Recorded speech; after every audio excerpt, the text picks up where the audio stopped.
Call the meeting to order. Please silence all cell phones and electronic devices. When speaking, please come to the podium, state your name, address, and speak loudly and clearly. Thank you. Item number 1 on the agenda today is approval of the agenda. I'll move approval. I will second it. All in favor, aye? Aye. Aye. Passes 2-0. Item number 2 on the agenda is election of officers. A, elect a chairperson, B, elect a treasurer, and C, elect a secretary.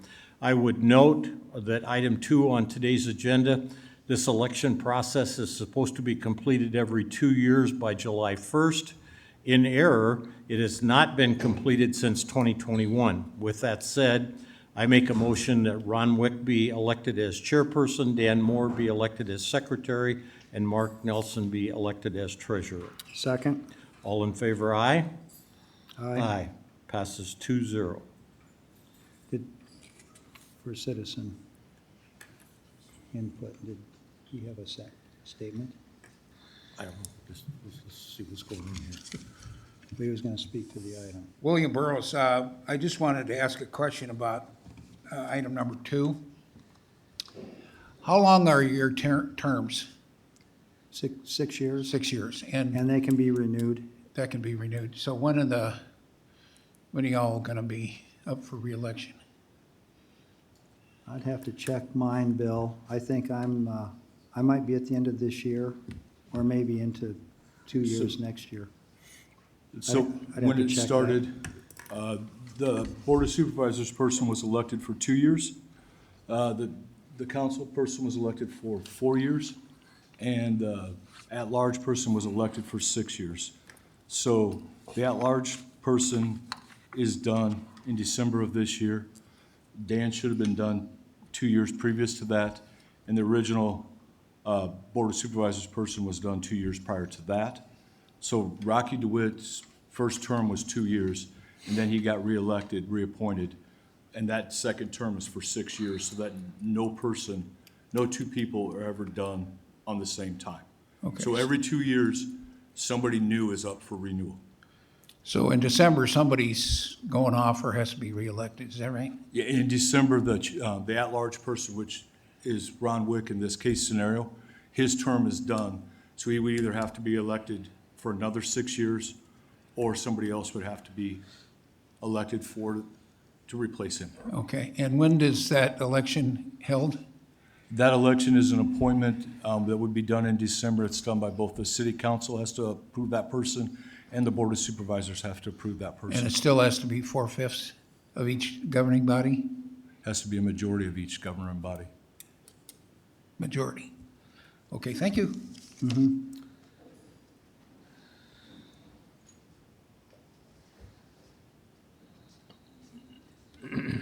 Doyle Turner, 2738. Is this one on? 2738 200th Street, Mobile, Iowa. Kind of went through that kind of fast. I would really like to see some discussion on that, why you think that staying in the same roles, because typically at the Board of Supervisors, they change the chair every year. And you guys have been in the same position against the rules for quite a long time. Wouldn't it be a good time to maybe think about changing those up? Well, it hasn't been against the rules, because if we don't have an election, the bylaws provide that we continue on to serve. That way, there's no just vacancy at the last moment. So we just would continue to serve, and we've worked well together. So it's a matter of, what do we do at the end of this year? If my term was up 2 years ago, this city council, I'm sure, renewed my term. And I also want to add, you don't have to be, you don't have to be a member of the Board of Supervisors or a member of the City Council. I don't have to be a member of the City Council to be a representative of the City Council on the Authority Board. Right. So, Right. But I think over the years, we've all worked real well together. And So you think this has gone well? well, I think it served us well, yes. I think it served us. So you want to go on record as saying that this has gone well? I think that's a very telling statement. Yeah, and. Do you agree with that? And I'm not Chair? afraid to have elections. but it would be, I think the same people would have been reelected because we're all doing a good job on the authority board. Do you agree with what Mr. Moore is saying? I do. Okay, you think this went well? I think the public disagrees with you, but thank you. No, thank you.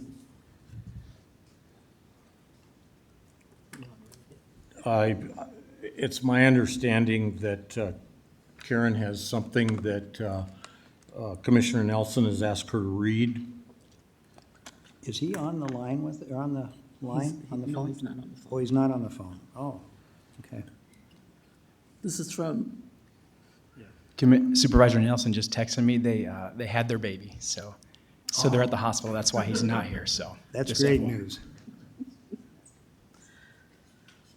Thank you, Dan. so Mr. Nelson says, "I apologize for my absence this afternoon. Our fourth child decided to make her way into the world today via an emergency C-section. Mom and baby are doing great, but I cannot get away for the afternoon. I look forward to continuing to work on the LEC Authority, and if as chairman, I am more than ready to take that on. I also stand strongly in my convictions that the only elected official on the LEC Authority is the only representative that can truly represent taxpayers as mediation." That's it. Thank you, Karen. Okay, item number 3 on the agenda today is approval of the meeting minutes from August 12th, 2025. I'll move approval. I second. All in favor, aye? Aye. Passes 2-0. Item number 4, approval of claims. And I would call on Shane Albrecht for that, please. Yeah, Mr. Chairman, we have two different sets of claims before us this time. So first one's a group of 3. We have a claim from Winkler Roofing in the amount of $2,752.15. We have a claim from Baker Group in the amount of $9,685.95, and another claim from Baker Group for $170. The total of those 3 claims is $12,608.10. The next 2 claims we have, first claim is from C.W. Suter for $928, and the second claim is from C.W. Suter for $13,090. The total of those 2 claims is $14,018. Is there any questions on those? I have none. None. I move we approve the claims. Second? All in favor, aye? Aye. Aye. Passes 2-0. Item number 5 on the agenda today is our financial report, and I would call on Ryan Erickson to please provide that. Ryan Erickson, Finance Director, Woodbury County. I know I was sorely missed last time, but I was having a lot of fun in Colorado, so. Real quick, there was a couple bills paid for Baker Group and C.W. Suter from the taxable. So that brings the balance down to about 3.2 million. A small $800 bill was paid for Greenwood Consulting. So the miscellaneous fund is about 700,000, and then the maintenance fund is just over 1.6 million. Any questions for Mr. Erickson? No. Thank you, sir. Yep, thank you. All right. Item number 6 on the agenda today is discussion and action on Gallagher Insurance proposal with Steve Schultz, and I call on Shane Albrecht and Steve. If Steve would come up, please. So this is just the renewal of the policy we currently have in place, and we have Steve Schultz here that can answer any questions anybody has about that. Would you like me to give a brief overview of the renewal? Please, please. Okay. Steve Schultz, Arthur J. Gallagher. The proposal for the Woodbury County Law Enforcement Authority building, from a coverage standpoint, we have roughly $74 million on the building itself. That comes with a $100,000 all other perils deductible and a $1 million wind and hail deductible, which are the exact same terms as the expiring policy. We do have sublimits of coverage for $5 million worth of earthquake coverage and $1 million worth of flood coverage. From a premium standpoint, the premium was up roughly $8,000 from expiring, or 5%. Expiring premium was roughly $148,000, with the renewal premium being roughly $156, I believe. We did look at an optional deductible buy-down for the wind and hail. If one wanted to take our $1 million, let's call it tornado and hail deductible, down to $250,000, which was roughly another $32,000 in premium, which throughout discussion, we rejected that idea and presented that idea as probably not most favorable for the authority.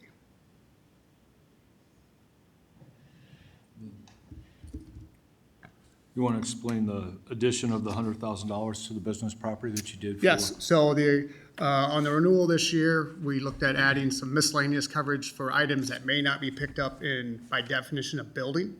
So we added a $100,000 limit for business personal property.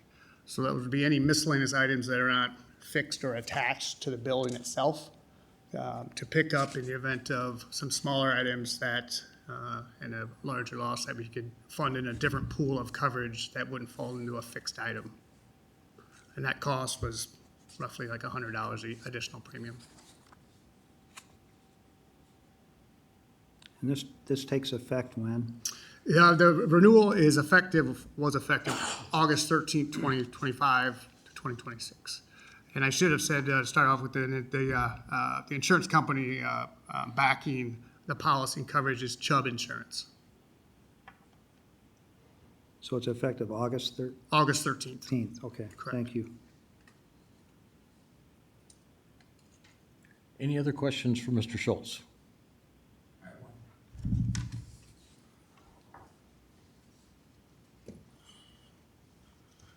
William Burrows.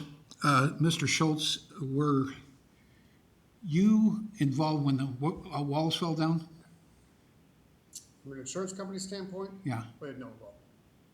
you were not insuring the county at that time, or the law enforcement center?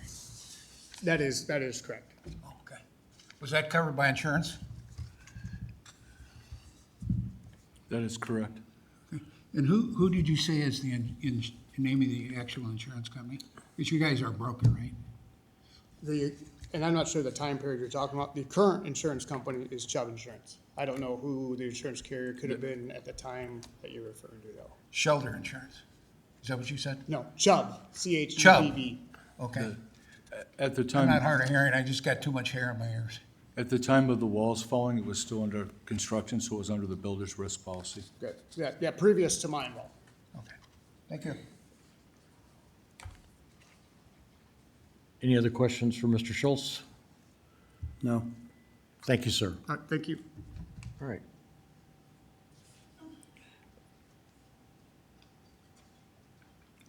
need a motion to approve? Yes, Okay, I'll make a motion to approve the insurance proposal. I seconded. All in favor, aye?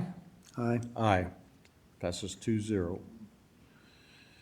Item number 7, discussion and action on AHU 1 installation labor from CW Suter. And again, I call on Shane Albrecht on that, please. Yeah, before you'll see a quote for $20,000, and that's a T&M, so it's price not to exceed. And this is to do the same thing we did to Air Handler 2, to get at the controls. So you previously had already approved to buy the airflow stations to get those ordered and coming. This is a not to exceed $20,000, and I will let you know, I've been in conversations with Star Controls, and it's going well, so they feel there's gonna be a deduct off of that not to exceed number.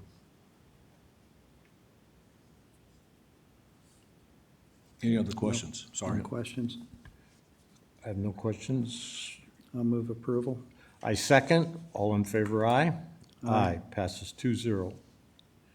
Item number 8 on the agenda today is information and update on the LEC. And again, I call on Shane Albrecht from Baker Group, please.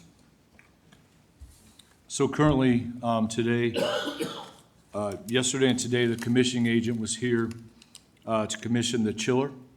So he spent the last 2 days working with Star Control and writing up his report on the chiller. The chairman and I went out and visited with him just before he left at lunchtime. There's a few issues that will be needing to get addressed with Suter on the different pieces on the chiller. Test and balancing for PR 54, which is the replacement of exhaust fan 1 by adding 2 smaller fans that was approved. That test and balancing work is scheduled for this Thursday and Friday. Air handler 2, the control sequence has been added.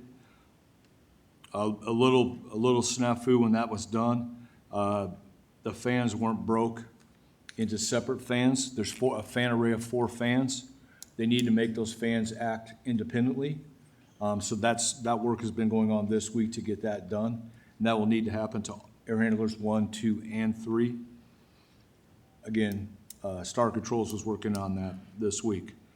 They've been putting the schedule and the people together to get PR 55 R2 done. PR 55 R2 basically adds a supply diffuser to the evidence storage room, adds CO2 sensors to the three major courtrooms, and changes some airflow and a couple valves to get that stuff all wrapped up. So that work is being planned on being scheduled because it also deals with air handler 3. And because of air handler 3's being over the jail, that work's gonna have to be done at night to not affect everybody. So they're trying to get that all worked and coordinated, and then we'll be working with building services to get that figured out. Terracon's report came in for their 8 core samples that we had them do. We've got that stuff to Bob Veenster, our expert from Greenwood Consulting, to see if we can figure out why that parking lot's heaving.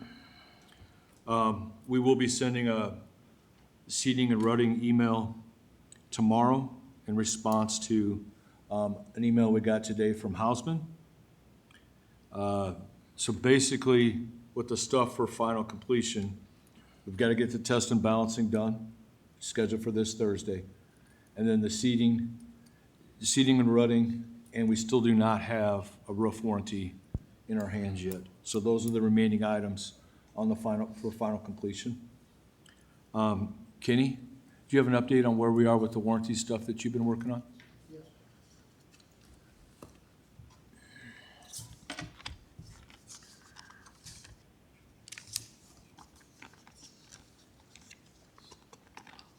So originally, we had 47 total items on the warranty list.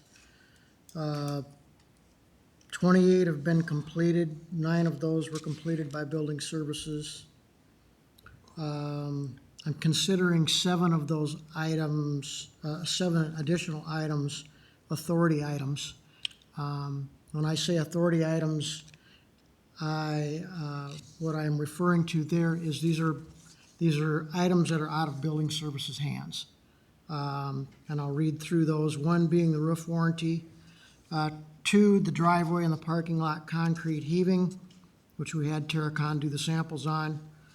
3, the jail administration windows. 4, the landscaping, seating and topsoil. 5, the courtroom's woodwork that's cracking. 6, the courtrooms and the jury rooms sound transfer. And 7, this is just being held up by the other ones. We've got some courtroom, jury room, wall base that's loose.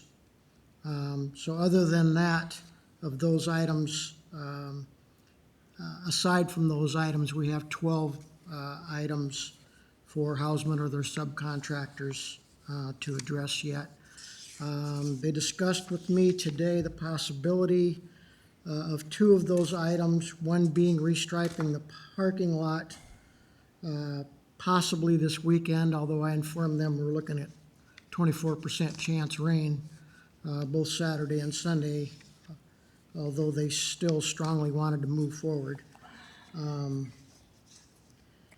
And also they spoke of next week, early next week, doing some caulking joint repair. I don't specifically have that on my list other than concrete and caulking repair. So I'm not sure if that's what they were referring to or not, but that's all I had for, thanks. Thank you.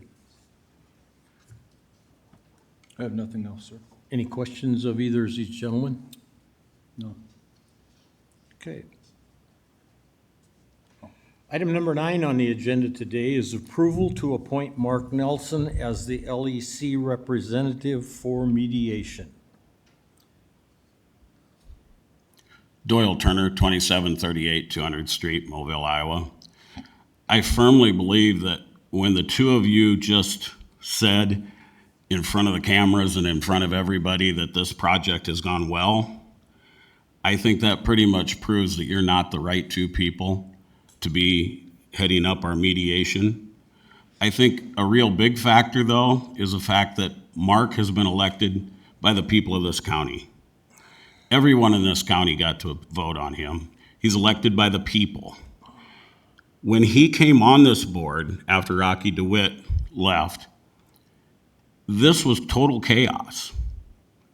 And he did a really good job of bringing a real good sense, calm, common sense approach.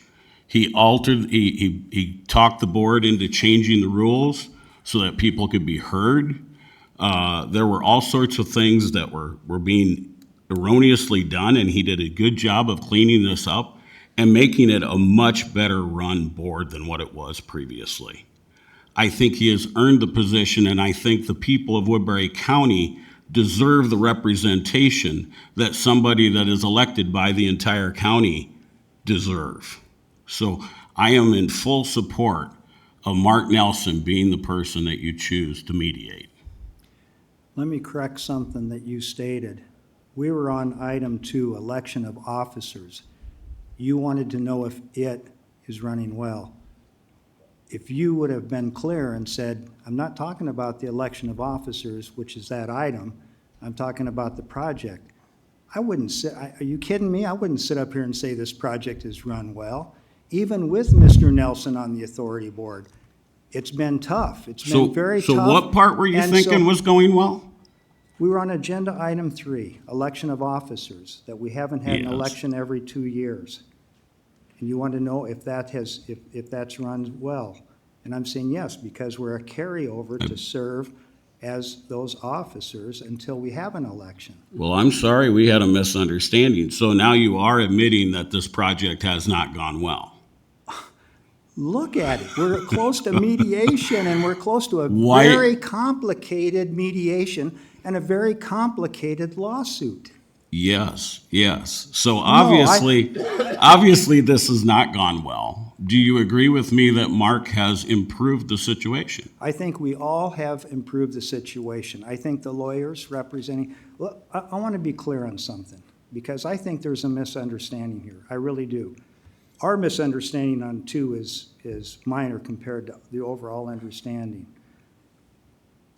The authority, the Woodbury County Law Enforcement Center Authority must remain independent of Woodbury County.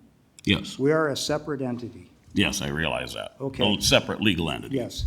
And I'm going to ask the authority's lawyer, who's on the phone with us, to explain mediation, because not everyone understands mediation, especially for a very complicated situation that we have here. Has it run well? I would say it's extremely complicated, what has happened in the past. But getting back to the authority and the county, keep in mind at the mediation proceedings, the county is very well, and the taxpayers are extremely, very well represented by Dan Bittinger. And if Dan Bittinger wants to have another fellow supervisor come to the mediation proceedings with him, he can do that, because it wouldn't be a violation of the open meetings law. So he can do that. The county is represented by a very competent lawyer, not only our own county attorney, but an outside attorney. They're represented. And the taxpayers are going to be represented extremely well for the county damages. The authority damages, Mr. Wick can handle that. He has been on this project from the beginning. He knows the facts. But I'd like to have our attorney explain, and I don't mean, I need the explanation myself, because I don't work in the arena of litigation and mediation and that kind of thing. So I think we all need to understand what mediation is and what part the lawyers play in mediation and what part Mr. Wick would play as the representative of the authority and what Mr. Bittinger would play as the representative of the county.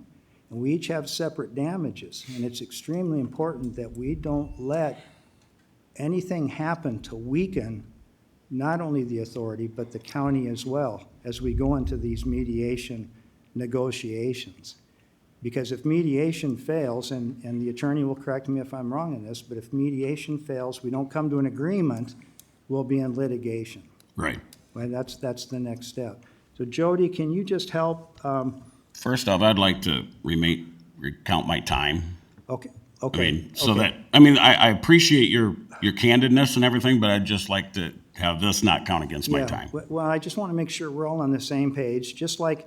I you- appreciate that. You misunderstood me, and I appreciate that. So I was just trying to straighten that out, that I think in terms of each agenda item. So when it is referred to, and I should have made that clear. Well, and I don't. Well, I should have said, you mean are the elections running well? Well, and I don't think the elections was smooth either. I disagree with you on that too, because Okay. we should have had a discussion before you rushed to voting on those, Okay. but that's all right. Point well taken. But Jody, can you help with about the authority being a separate entity, separate and apart from the county? How important it is that they each have their own representative? Like I don't think I'd want to be a representative on the authority board because I wear two hats. I wear the city council hat and I wear the authority hat. Mark has two hats: Board of Supervisors, authority. Ron Wick wears one hat, and that's the authority. But Jody, can you help out with this, just to do some explaining so that we're all on the same page? I think this Yes, I might can. help. I think this might help. Okay. Yep. Just to reiterate, mediation is a voluntary process where all the parties that have disputes get together and attempt to settle their disputes outside of court with the help of a mutually selected mediator who is just a neutral third party.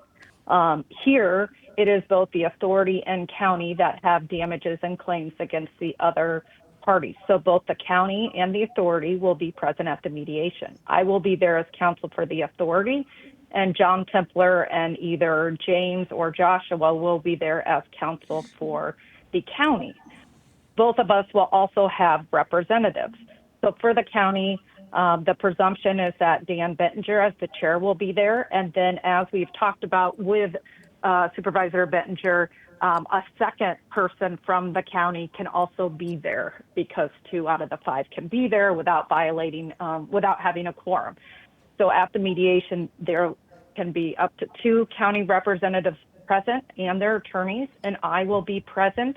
And assuming, Ron is our representative, then Ron as the chairperson would be our representative. So the county will have their own representation, their own counsel, and we as the authority will have our counsel and our representation, and we will work together. We will be in the same room working together to resolve the disputes in a voluntary settlement if we can. However, something also that is very important to remember, as this is a public project, nothing is going to be decided at the mediation or formally resolved at the mediation. We can get to a point where we think the county and the board may approve a settlement, but neither Dan Bittinger nor Ron nor anyone else has the authority to settle the case at mediation. Instead, after mediation, the proposed settlement will be discussed and voted on in open session by both. And so when you come to mediation, those party representatives are not there with authority, but they're there as fact witnesses and to represent those entities, but they don't have any independent authority. And for the most part, a lot of the talking that gets done at a mediation is by the attorneys. But to the extent facts are important, in my opinion, Ron's got the most factual background because he has been the chairperson since 2019. So he's most knowledgeable, and he only does have that one hat to wear. So Dan, you have your 2 hats. Mark has his 2 hats. The county is well represented, and then Ron would be there for the authority. Does that help, Dan? Is that what you're wanting from me? And do you have any other questions about that? It does, Jody. In fact, you reminded me that we don't have any authority to make any settlement during the mediation. And so that's a good reminder Correct. to me. We have to bring it back to to the public body, the county, and the authority, and have and that can be in closed session. It's an open session that discussion would have. Something else, Doyle, I want to remind everyone, and this is an important component. And don't get me wrong, Mark Nelson has been a great authority member, okay? And he's added a lot. He's done a lot of good things. And he does a lot of good things for the county as well. So we're on the same page there. But what I do want to remind you of is when Mayor Bob Scott was on the authority board initially, and even before that, when the county asked the city to join the county in the jail, so they didn't have to get 60%, they could get it passed for 50% or more. Mr. Scott made it a point, and it's still on here, that we absolutely have to have a maintenance fund. We're building at that time, $70 million structure, facility, and we had to have we absolutely had to have a maintenance fund. Over the years, that maintenance fund has been criticized, it's been questioned, it's been a lot of things that I wouldn't care for because it serves its purpose. And we need to build that maintenance fund up so that we'll have money if something goes wrong, I'm talking 10, 20 years later, something goes wrong, we'll have the money to make those repairs. And that's really watching out for the taxpayer as well. So that was extremely important, and I've held true to that, and Mr. Wick has, and the other county representatives have held true to that maintenance fund. But it has been questioned. It's been misnamed. It's been all kinds of things. Well, I think a big part of the problem with the maintenance fund was the fact that nobody, the chair didn't see any ill-gotten or anything wrong with hiring his son through the Baker Group, and didn't see any conflict of interest in that. And then we give the LEC county money, a huge amount of county money, whereby the county only has one vote, and whereby we have a track record of playing favoritism and nepotism within the board. Well, those are allegations that I don't think are appropriate for today's discussion. Well, I'm just explaining, I'm just saying. you brought up the fact that fund became very heated topic, and I honestly don't believe it would have become a heated topic Doyle. had those conflict of interest been addressed appropriately. Okay, but it wasn't a heated topic. It was coming from either outside or it's coming from other members of the public not understanding why. I go to every Board of Supervisors meeting for the most part, and it was a heated topic within the Board of Supervisors. Okay. But I don't think that was the reason why. I think it was called other things. I thought it was called other things. My point is, it's good we have a maintenance fund. It's needed, and we need to build on that over the coming years. I don't have a problem with the maintenance fund. I think it's foolish to fund it. It would be much more financially savvy to maybe not start out with such a large amount when you have this huge bond to pay also. But you have to realize that the county is handing money over to people who don't work for the county. I talked to the auditor, the state auditor, and they looked at your 2080 agreement, and their comment right off the bat of looking at it was, this is horrible. The county did not do a good job negotiating this with the LEC. But that's a topic for another day. The simple fact of the matter is, I firmly believe that Mark has proven himself that he is the better person to be in this. And the one thing that I didn't hear Jody say was that somebody from the county or the city couldn't be that representative for the LEC. Am I correct? No, we could be that representative. We could be at the mediation. So Yes, wouldn't the goal to pick the best person? Now, obviously, it sounds like you think Ron Wick is the best person, and I'm telling you that the public wouldn't agree with you because of past actions or inactions. I think it's because Ron has a lot of the facts, a lot of the history that's going to tie into this complicated case that we have before us. Not that I'm not a quick learner, but I can learn. I can look at the facts, but there are a whole lot of facts, Doyle, that have occurred all along the way. You know about the problems. I know about the problems. A whole lot has occurred. And Ron Wick has those facts readily available.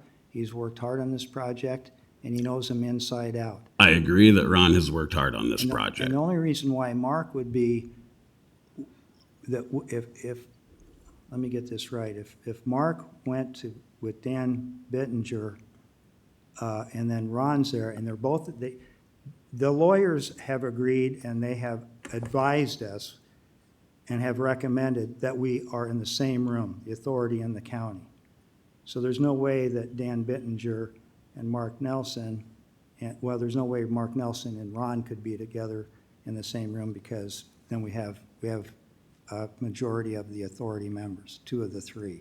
So Even though Mark's you're going to hamstringing the county. Unless Mark, I have all the faith and confidence, Doyle, in Dan Bittinger. Oh, I have no He has come doubt to our- in he has Dan's come to our meetings ability, and has but given Mark input. has more knowledge of the LEC on the board. Well, I think Dan has done his homework from what I think all of the supervisors have been doing their homework. And I think Well, if they're all perfectly qualified, then why would we argue against Mark representing the LEC? because Ron has the factual, all the factual background. Mark's been on for what, 2 years now? And I don't know how he followed it along up to that point in time. Ron's been here for this period of time and has the facts. Well, As our attorney said. Who was it who caught the fact that there needed to be elections and there weren't? Well, it's in our bylaws, but we just carried Who over. caught that? I don't. It was think supposed to be done in June, correct? before July 1, if we have an election. If we don't have an election, we carry over. This has been a really good working board. It really has been. And if we didn't have differences of opinion, I know you're looking at me No, like, I if we will- didn't have differences of opinion, if we didn't have arguments between us, we wouldn't be thinking about the process. That happens on city council. The mayor and I, we're at odds on many votes that are taken, but I'm learning to be on the short end of the votes. So we. And I will grant you that it is difficult on a 3-member board with Iowa law, because you cannot communicate outside of the Not- board meeting, not which at all. is ridiculous. You're exactly right. I There can't text, should be I no- can't email, I can't phone call, nothing. So Shane ends up being, and I don't mean this disrespectful, a very high-priced errand boy, messenger, in a lot of cases. We end up using Shane, who, you know what, at least at part of the time, is probably one of the most expensive guys on the project, for something that he is way overqualified for. And in fact, I believe Shane was the one who was making the agendas. Is that correct? Were you writing up the agendas? And I believe Todd was doing it at one time. So every agenda I've worked with Chairman Wick on, so I've worked together with him because I have to bring the documents as part of that. So I have been working with Ron since day one on the agendas. So, and it seems like there were a lot of things that were loose, and they've gotten a lot tighter, and things have been a lot less contentious since Mark has been able to help smooth them out. And I firmly believe that that's the mentality we need when we go into mediation. Well, we have that for a lot of different reasons, Doyle. We have it on different levels, why we have that. And you're right, we have to be absolutely prepared for mediation. And we will be absolutely prepared for mediation. Not only the authority, but also the county. The other side, or the other sides, I might say, are also going to be prepared. We will be well prepared, and we will have all of our damages. We work together on our damages, and we have a lot of damages that we're going to be presenting. So it's working well for other factors other than it's time to start working together. We have been working together. And any group of three that can get through what we've been through over these years, it's amazing to me. It's been a great experience. It's been an honor to be on this authority board, but it's been one thing after another. So It has not been pleasant for anybody. I think that is universal among the whole county. and I'm not one to say, oh, I'm not going to do this anymore. I'm off. I'm going to stick it through to the end, and I want to see it through to the end. So, Well, I want somebody who's elected. I don't want somebody who isn't elected representing me in mediation. when you've got that with Dan Bittinger's. Dan Bittinger's been elected. Yep. If he invites a second supervisor, that And I want the same supervisor's thing been from the elected. LEC. And the LEC, the two have elected, over the years, have elected Ron Wick as our chairperson. Yeah, that's not elected by the people. But it's- You are unelected people But it's in done, this role. but it's done, yeah, the city council appointed me and the county Right. board. I'm on the Board of Adjustment. I'm not elected. Yeah, Same thing. And I've come up here and testified to the Board of Supervisors that there were things they were asking the Board of Adjustment to do that did not belong to unelected people. okay. And I believe this is the same type of situation. And we This may- belongs to elected people. And we may just agree to disagree on this. That's fine. Okay. But Thank you. Yeah, thank you.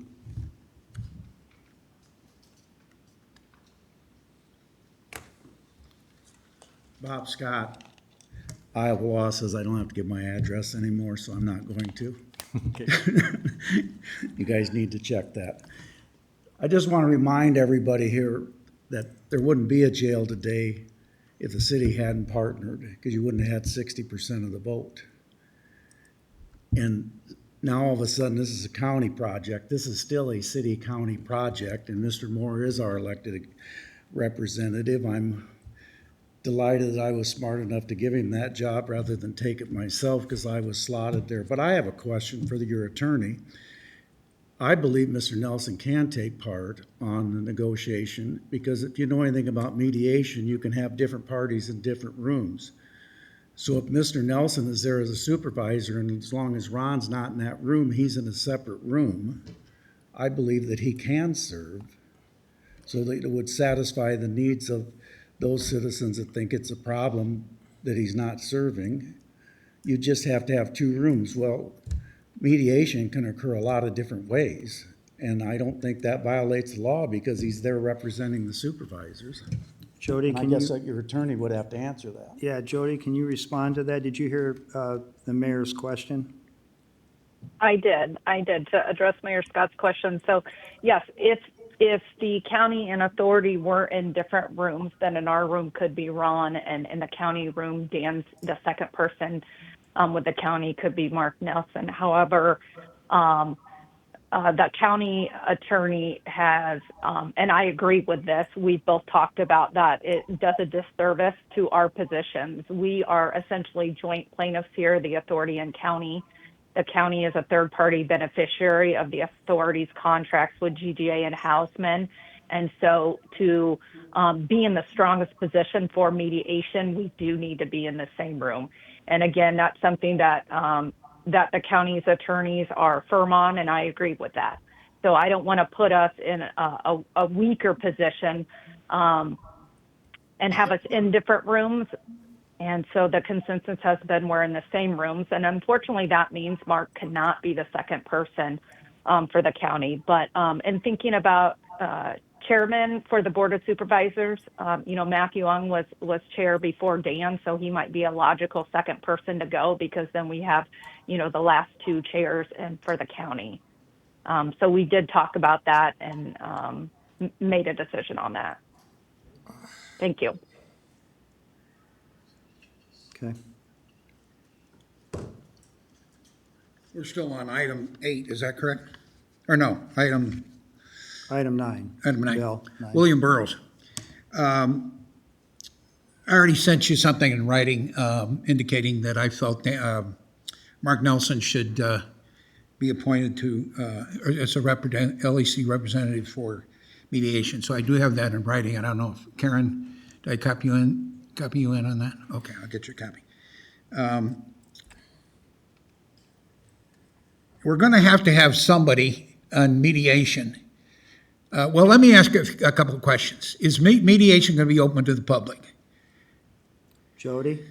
I can answer, no, mediation is a closed process. It's a confidential process where the parties get together to Okay, try to discuss settlement. okay. Will Shane Albright be there? Uh, I certainly want him to be there. Generally, when I'm representing an owner on a construction project, I want my owner rep to be there, and so that would be my request. But we haven't finalized that. I would need approval from his employer, Baker Group. Yeah, I would recommend that he not be there. We can't have a representative in mediation that if you ask him a question, he turns and said, I'll turn this over to Shane Albright. So we have to have an independent thinker, which Mark Nelson is, very bright, very dedicated, and I agree with the previous speaker. He's also elected. Now, if you want to keep dragging your feet on this, and here's what I would suggest. I would suggest that since that this go before the Board of Supervisors and have the board vote on who they want as the mediator in this process. Because as Doyle indicated, they are elected. You folks are appointed. And as far as your comment, Dan, about this board, city council, you forgot to include the school board. So you're wearing a lot of hats, and I'm not sure that you can do justice to all three. Thank you.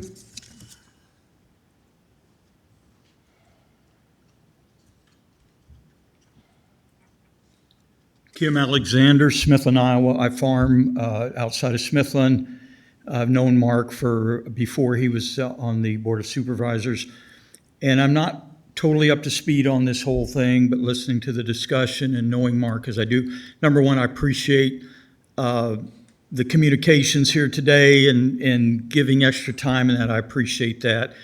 And so I just have a question for you gentlemen.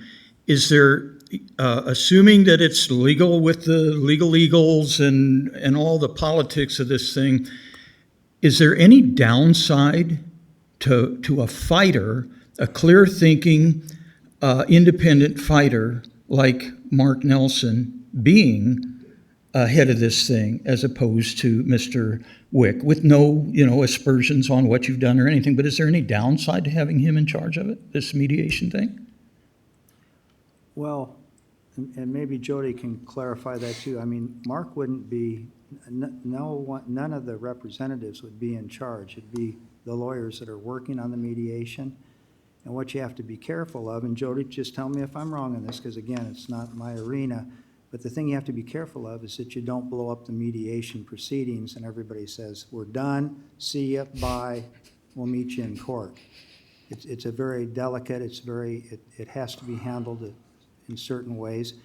And Jody McDougall, our attorney, is well-versed in construction law, and she knows what she's doing, and we've relied on her advice over time. But Jody, do you have some remarks you'd want to make to that? Because that's a good question.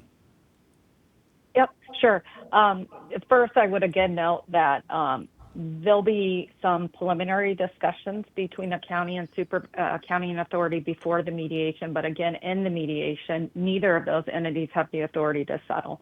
So we'll be working towards what we think will be an agreeable settlement. But then again, it goes to both entities to discuss in an open meeting and vote on it. In terms of the mediation, it really is or are the attorneys that will be in charge. So it will be John Templer and with assistance from James or Joshua and myself. So, and that's typically how it works because it's a negotiation process, it's mediation. We've been through it dozens and dozens of times. So we are arguing our positions to the mediator, and then we are taking charge of the back and forth, both the financial discussions and go-betweens, and then the substantive discussions. Now, the party representatives are there to chime in, particularly on facts when we need it, but it's going to be the attorneys who lead the way in mediation. Thank you. Thanks, Jody. And I appreciate that, and I do not discount anything she said. But I think as a farmer and one who has to judge the seasons, watch for rainfall, is it going to rain? Can I get that hay put up beforehand? And I know Mark fights the same battles.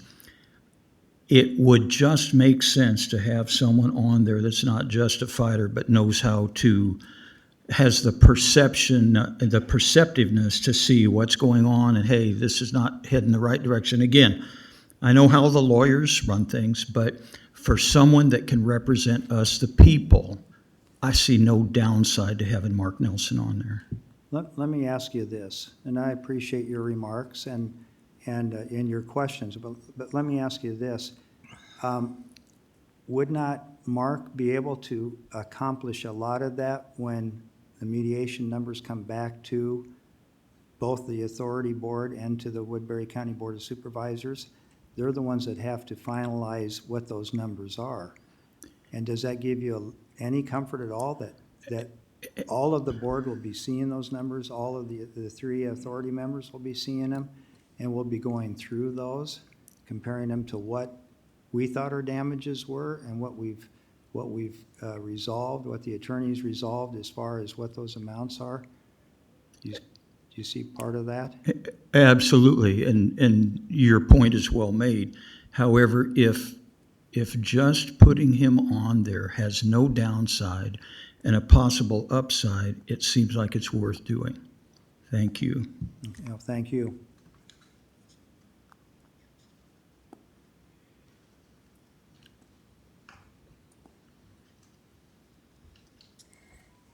Steve Nelson, 2805 West 4th, Sioux City. Appreciate what you guys do. You guys are down, it seems like Jody's downplaying the role that this representative has to play because the attorneys do all the negotiating. Mark Nelson should be that guy then, if it's not that big of a role. Mark represents the public. He's an elected official, obviously. I think him and Dan work well together, but you made a good point about we don't want anybody throwing their arms up. This mediation's over, see you, goodbye, and blowing up. Ron's behavior at public meetings, his behavior, that's what he does. We've seen him throw people out of that. The meetings have him escorted out. He shut the public off from speaking at meetings. His temperament is not well for the mediation, in my opinion. I agree that his knowledge is there, but if the attorneys do this much work, Mark Nelson, who is more calm, collective, and understands the situation, he's been there from when the problems started happening. He has the right temperament, and I think Mark Nelson should be that guy. And Dan, just from your, we elected you, obviously, and I think a lot of constituents are telling you they do not want, they would like to have Mark in there. I think the chamber is also, who represents a lot of taxpayers, are asking you the same thing. So I'm asking you as my representative to vote for Mark Nelson. So appreciate your time. Okay. Thank you. Thank you.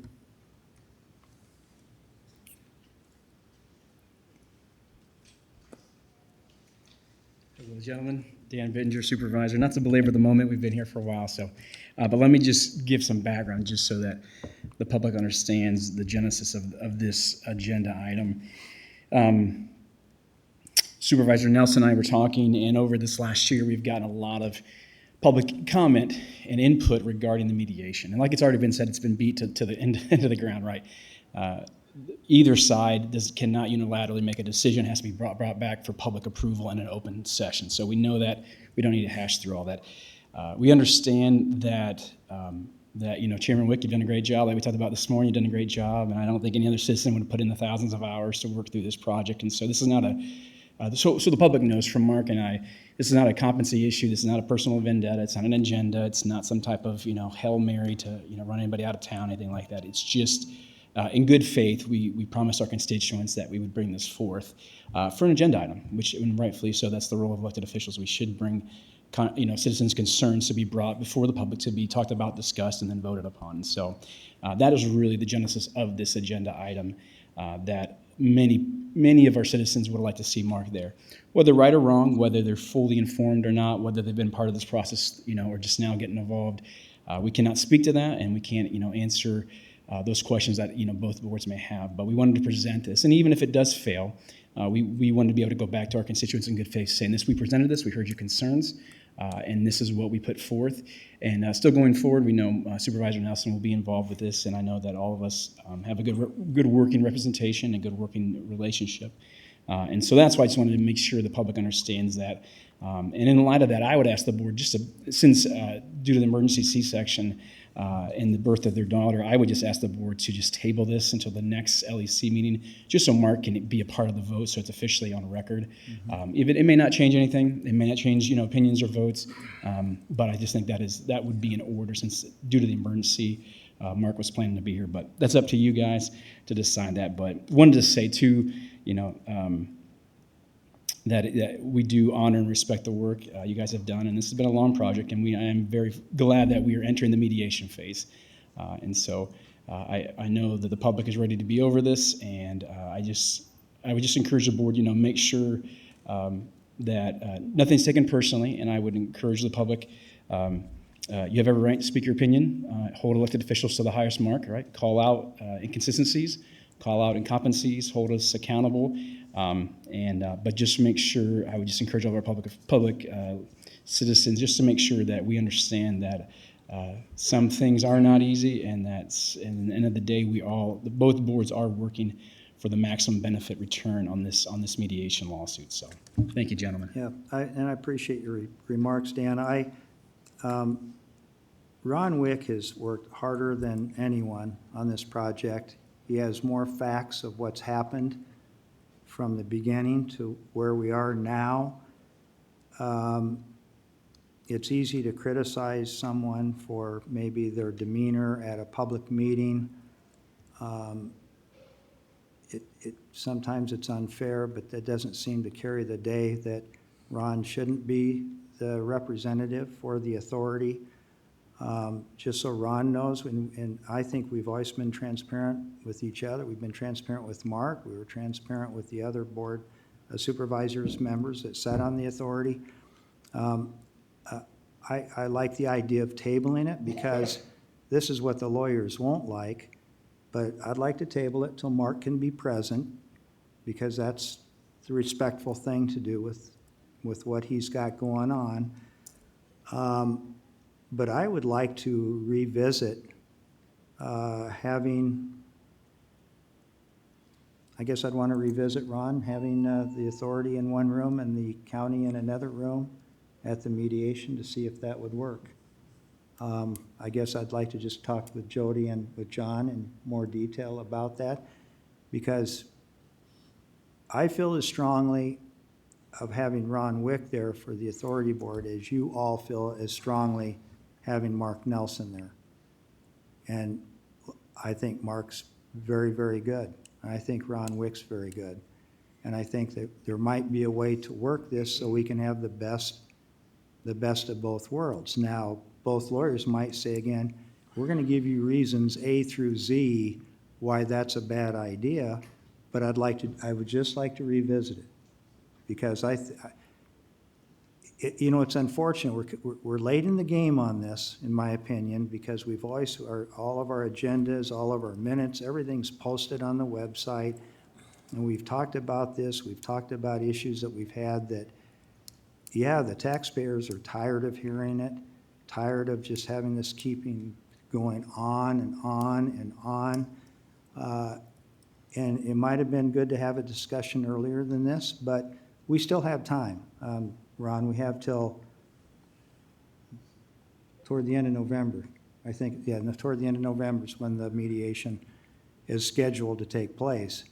And we don't want to do anything that's going to cause that to be extended into the next year. We need to get on with it, but we need to do it right. And Ron has always said at the meetings, he's always said, we're not going to be finished until the project is done right. And he wanted it done right for the taxpayers. And he wanted to do it the right way. He wanted to make sure the warranties are in place. He wanted to make sure that we were going to have protection going forward. And Dan Bittinger, I appreciate as the chair of this Board of Supervisors that you're keeping it positive.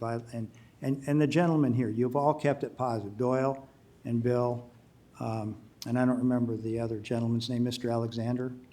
Yeah, to keep it positive because you feel strongly about it, I feel strongly about it, but there might be some, like the mayor said, there might be something to going to separate rooms. I don't know. And Jody, you don't really need to respond on that now, except Ron, if you're in agreement and table this, our next meeting is in 2 weeks. Is that correct? Is that in 2 weeks? Yeah. And then Mark will be more settled, I think, with what's going on and will be returning. Dan Bittinger, please let Ron know if that's not the case. But I don't want to do anything I want to do the right thing too, but Ron has said that, ladies and gentlemen. He's been saying that from the very beginning. He wants to do the right thing. And I believe in what Ron Wick has done, and I think we can maybe get a win-win situation here. So with that, would we need a motion to table this item, 9? I guess that would probably be the right process. Okay.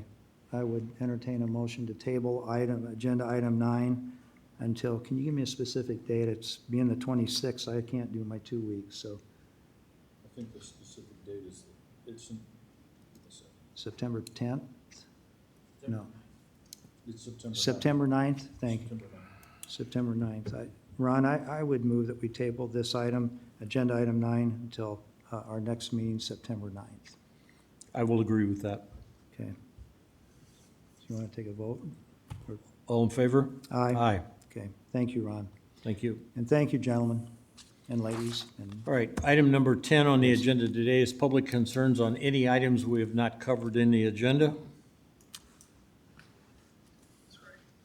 Steve Nelson again. So question about this board. How long does this board go on? I believe the life of it's is the life of the bonds. Until the bonds are paid off. Which Until the bonds is are paid off.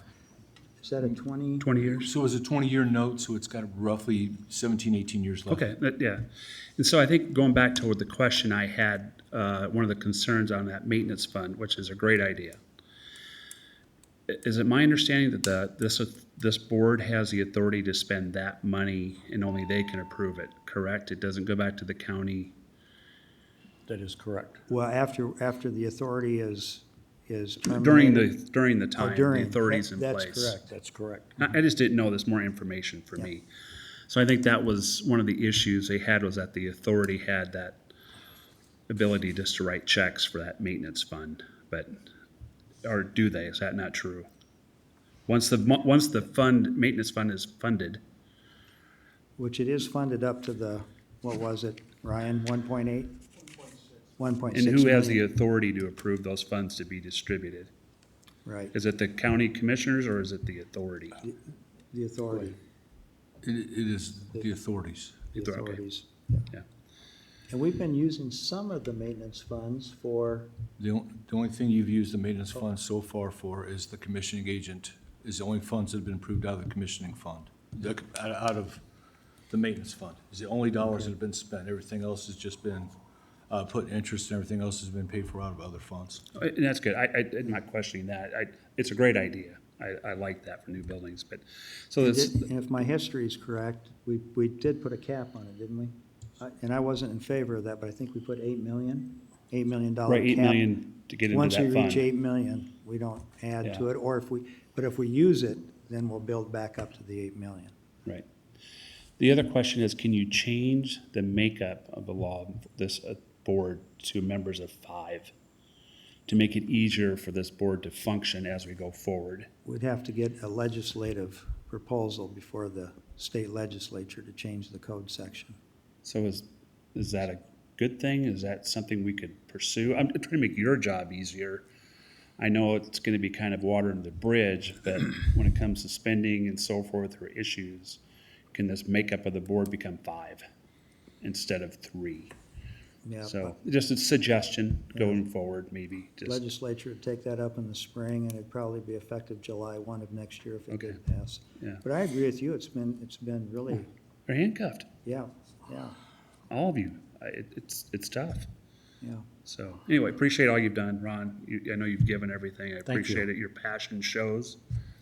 And Dan, all your time. Thanks. Shane, I know you've had a tough go of this. So thanks for all your time. Yeah, And good luck on the mediation. Thank you. Thank you.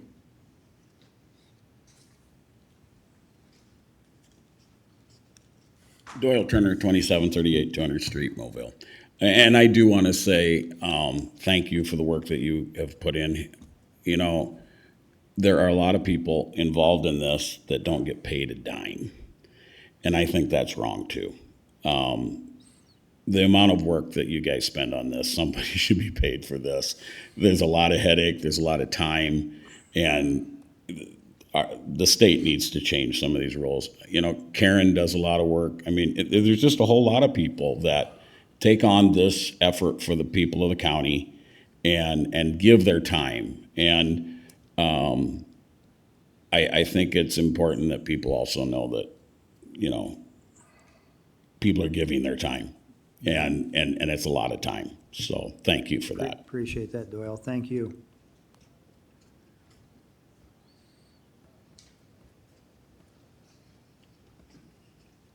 William Burrows, I'd like to reiterate something that I suggested a couple of different times over the last year or so, and that is that we fire the Baker Group effective September 1st, 2025. At one of those previous meetings, I asked Kenny if he was ready to take over, and he said, "All I need is money." So I'm suggesting that the money that we're paying Baker be given to Kenny, and let's roll with it.